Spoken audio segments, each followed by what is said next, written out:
Hello, members of the audience, and welcome to episode 7 of Too Long Didn't Scroll.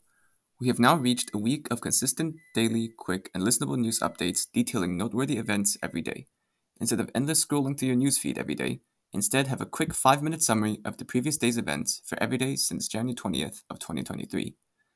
We start off day 7, January 26th, 2023, in the East African nation of Somalia, which has been embroiled in a civil war for over a decade since 2009.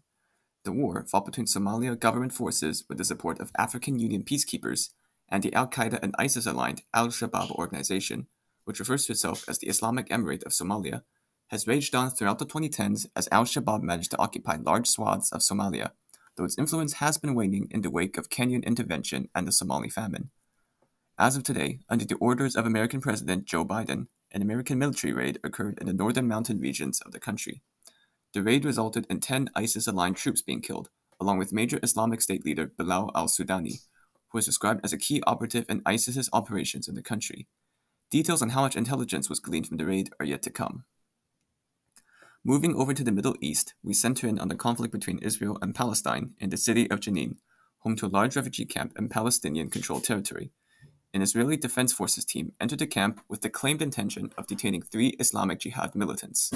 A subsequent shootout during the 3-hour operation in Jenin later led to the deaths of 3 Islamic Jihad members, 4 members of Al-Qassam of the Palestinian nationalist organization Hamas, and 2 Palestinian civilians. 20 other civilians were also injured in the raid, which seemed to involve the use of anti-tank missiles and explosive devices. An Israeli spokesperson stated in response that the level of force used was, quote-unquote, proportional, while the Palestinian government has labeled the killings as a massacre and the most violent incident in the West Bank in 2 decades. The Israeli-Palestinian conflict, since the late 1940s, has claimed the lives of over 20,000 people.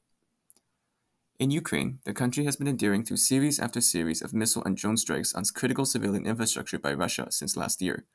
Numerous urban areas of Ukraine have been heavily damaged, and the effects of the Russian strikes have also been felt in neighboring countries Moldova, Belarus, and Poland. As of today, a new wave of strikes on Ukrainian infrastructure occurred, with around 55 missiles being fired at the heart of the country. Ukrainian defense forces claim to have shot down around 47 of them.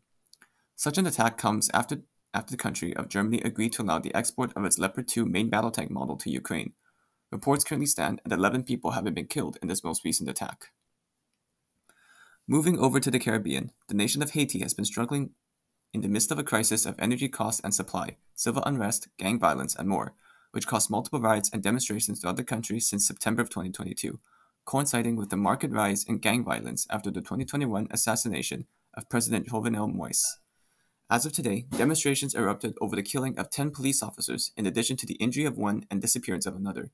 The officers were attacked by the Gan Grif gang in a series of attacks this past week, as gang violence erupts across the nation.